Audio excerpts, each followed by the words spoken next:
সব সময় ইস্তেগফার পড়লে আপনি মুস্তাজাবুদ দাওয়া হয়ে যাবেন। কি হয়ে যাবেন? মানে দোয়া করলেই কবুল করবে কে? আল্লাহ।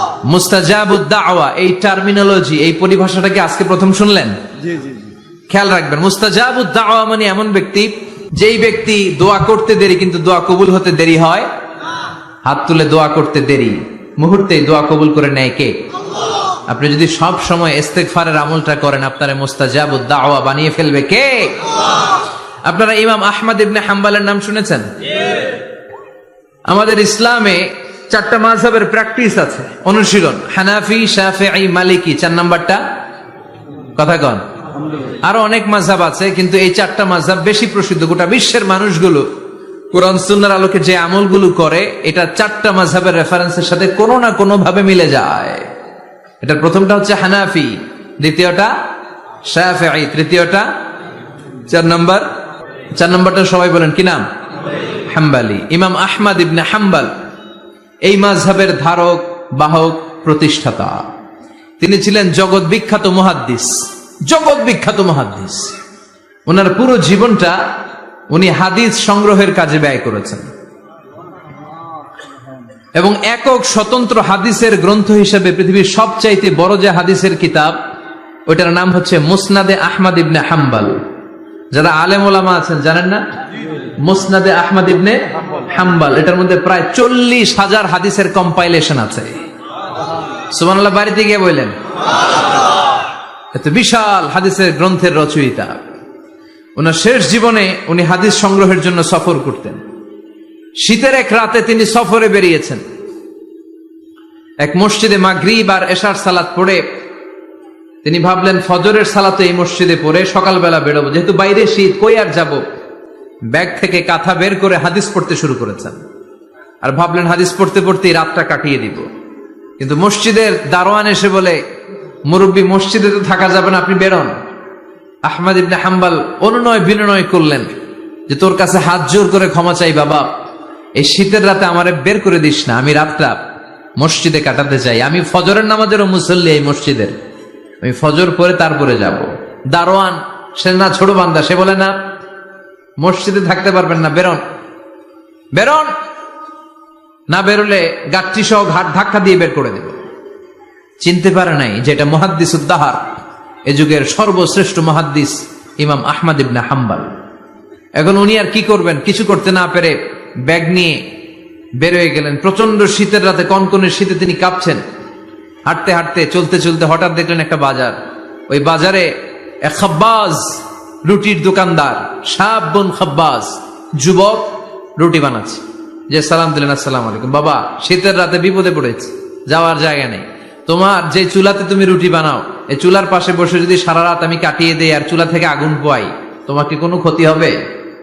যুবক বলেন, না না, কোনো ক্ষতি হবে না। আহলান ওয়া সাহলান, ইয়া মারহাবান বিক, খোশ আমদেদ, এটা তো খোশ নসিব আমার, আপনি আগুন পোহালে আমার সমস্যা কি, আসেন। ইমাম আহমদ ইবনে হাম্বল যুবককে শুকরিয়া জানিয়ে, আল্লাহর শুকরিয়া করে চুলার পাশে বসে আবার হাদিস পড়তে লাগলেন। কিন্তু তিনি লক্ষ্য করলেন যে যুবকটা একটু পর পর আওয়াজ করে পড়ে আস্তাগফিরুল্লাহ। কি পড়ে? আটা দিয়ে রুটি বানায়, পড়ে আস্তাগফিরুল্লাহ। রুটির খামির বানায়, পড়ে আস্তাগফিরুল্লাহ। খামির গুলো দলা বেঁধে গোল গোল করে সাজিয়ে রাখে, আর কি পড়ে? বেলুন দিয়ে এগুলোর বলে চুলার ভিতরে ঢুকায় দেয়, আর কি পড়ে? কেউ রুটি কিনতে আসলে তার হাতে রুটি তুলে দেয়, আর কি পড়ে? টাকা দিলে টাকা নিয়ে ক্যাশ বক্সে রেখে দিয়ে কি পড়ে? শুধু পড়ছে আস্তাগফিরুল্লাহ, আস্তাগফিরুল্লাহ। ইমাম আহমদ ইবনে হাম্বল তো অবাক, ঘটনা কি, এই যুবকের হলোটা কি? শুধু আস্তাগফিরুল্লাহ। তিনি হাদিসের কিতাবটা বন্ধ করে যুবককে জিজ্ঞেস করলেন, বাবা, আসার পর থেকেই দেখছি তুমি শুধুই পড়ছো আস্তাগফিরুল্লাহ, আস্তাগফিরুল্লাহ, আস্তাগফিরুল্লাহ, ঘটনাটা কি? কেন এত তুমি ইস্তেগফার পড়ো? যুবক বলল, এটা আমার একটা চিরাচরিত আমল, সব সময় আমি এই আমলটা করি। আমি সব সময় ইস্তেগফারের সাথে আঠার মতো লেগে থাকি, আর সব সময় ইস্তেগফার পড়ার কারণে আল্লাহ তাআলা আমাকে মুস্তাজাবুদ দাওয়া বানিয়ে দিয়েছে। মানে আমি দোয়া করলেই দোয়া কবুল হয়ে যায়। এই জীবনে আমি যত দোয়া হাত তুলে করেছি, মুহূর্তের মধ্যে আমার দোয়াগুলো কবুল করে নিয়েছে কে? আল্লাহ। শুনে তো ইমাম আহমদ ইবনে হাম্বল অবাক, বলে কি, আনতা মুস্তাজাবুদ দাওয়া, তুমি মুস্তাজাবুদ দাওয়া? তুমি দোয়া করলেই কবুল? না, আনা মুস্তাজাবুদ দাওয়া, হ্যাঁ আমি দোয়া করলেই কবুল হয়ে যায়। তুমি জীবনে যা দোয়া করেছো সব পেয়েছো? হ্যাঁ আমি জীবনে যা দোয়া করেছি আমি সব পেয়েছি, সব দোয়া কবুল হয়েছে আমার জীবনে, শুধু একটা দোয়া ছাড়া। ইমাম আহমদ ইবনে হাম্বলের কৌতূহল আরো বেড়ে গেল। সব দোয়া তোমার কবুল হয়েছে, একটা দোয়া কবুল হয় নাই, সেটা আবার কি?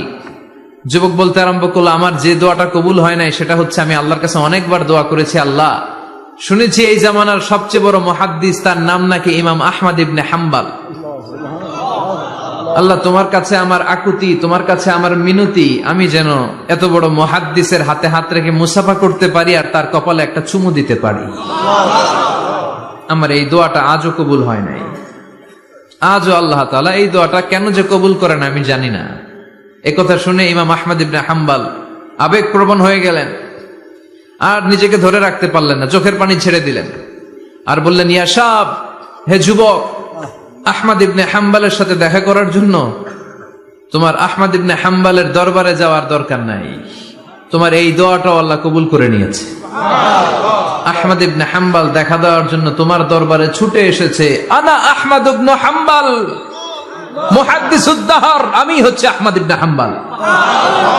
যুবক নিজেকে ধরে রাখতে পারে না, চোখের পানি ছেড়ে দিয়ে ওই যুগের সবচাইতে বড় মুহাদ্দিসকে জড়িয়ে ধরে হাতের মধ্যে হাত রেখে মুসাফা করে আহমদ ইবনে হাম্বলের কপালে চুমুকে দেয়, আর আহমদ ইবনে হাম্বলের কাছে দোয়া চেয়ে বলল, ও ইমাম, রব্বুল আলামিন আমার জীবনের কোন দোয়া আজকে আর বাকি রেখে দেন নাই, এই যে দোয়াটা বাকি ছিল এই দোয়াটাও আল্লাহ কবুল করে নিয়েছে, এই দোয়াটাও কবুল, মুস্তাজাবুদ দাওয়া। আপনি সবসময় যদি ইস্তিগফারের সাথে আঠার মতো লেগে থাকতে পারেন, আপনি দোয়া করা মাত্র দোয়া কবুল করে নেবে কে? এজন্য সব সময় অবসরে বসে আছেন, বাস স্টেশনে বসে আছেন, সিএনজিতে চড়ে এক জায়গা থেকে আরেক জায়গায় যাচ্ছেন, বিছানায় শুয়ে আছেন, পড়বেন আস্তাগফিরুল্লাহ।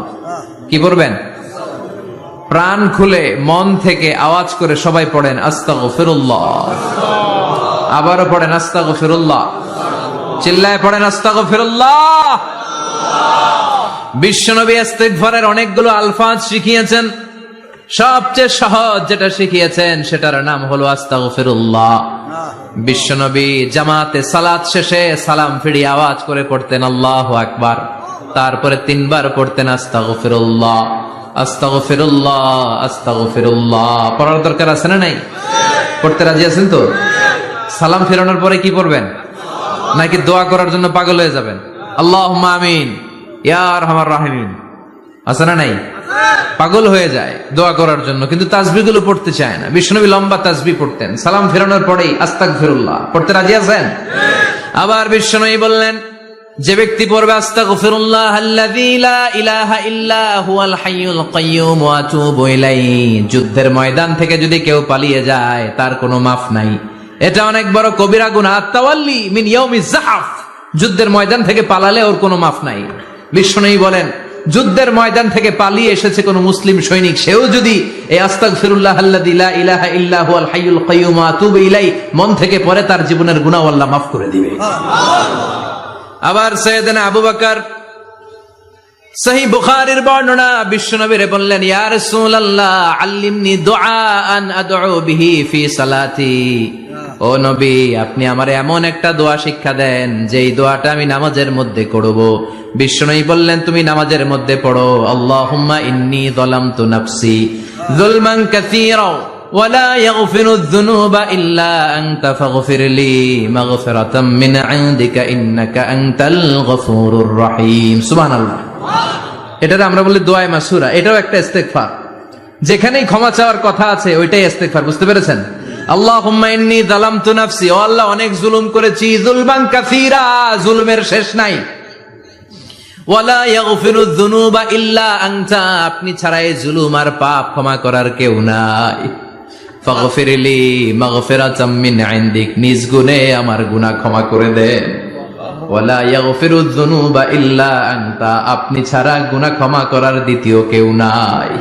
আমাদের পাপ ক্ষমা করার আর কোন সত্তা আছে? চিল্লায় বলেন। আবার বিশ্বনবী বললেন, যত ইস্তিগফার আছে সব ইস্তিগফারের সেরা সর্বশ্রেষ্ঠ ইস্তিগফারের নাম সাইয়্যিদুল ইস্তিগফার। কি নাম? সহিহ বুখারীর বর্ণনা, শাদ্দাদ ইবনে আউস রাদিয়াল্লাহু তাআলা আনহু বর্ণনা করে বলেন, কেউ যদি দিনের বেলা একবার সাইয়্যিদুল ইস্তিগফার পড়ে, ওই দিন যদি লোকটার মৃত্যু হয়ে যায়, মুহূর্তের মধ্যে লোকটার জান্নাতি ঘোষণা দিয়ে দিবে কে? রাত্রি বেলা যদি কেউ সাইয়্যিদুল ইস্তিগফার একবার পড়ে, ওই রাতে ইন্তেকাল হলে তার জীবনের সব গুনাহ মাফ করে দিয়ে ওই লোকটারেও জান্নাতি করে দিবে কে? দিনে যদি সাইয়্যিদুল ইস্তিগফার একবার পড়েন, ওই দিনে ইন্তেকাল করলে আপনি জান্নাতি। রাতে যদি সাইয়্যিদুল ইস্তিগফার কেউ পড়েন, ওই রাতে ইন্তেকাল হলে আপনি জান্নাতি। এটা সহিহ বুখারীর বর্ণনা। সব ইস্তিগফারের রাজা, শ্রেষ্ঠ ইস্তিগফার মুখস্থ আছে না?